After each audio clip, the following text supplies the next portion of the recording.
সূরা আনআম ৭ number পারার ১২ number পৃষ্ঠা ৪ number লাইনের ৪৫ নাম্বার আয়াতের প্রথম অংশে আছে ফাকতিআ দাবিরুল কওমিল্লাযীনা যালামু, জালেমদের শিকড় কেটে দেওয়া হয়ে গেছে।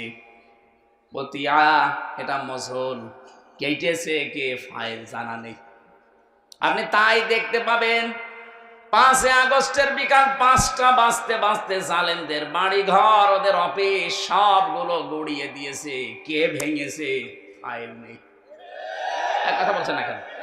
আপনি বলতে পারবেন যে হানিফের বাড়ি অমুক ভেঙেছে? না, আপনি পাবেন না। মনে হচ্ছে ফেরেশতা ভেঙে দিয়েছে। এই জন্য তো কুতিয়া দিয়েছেন যে ফাইলই নেই।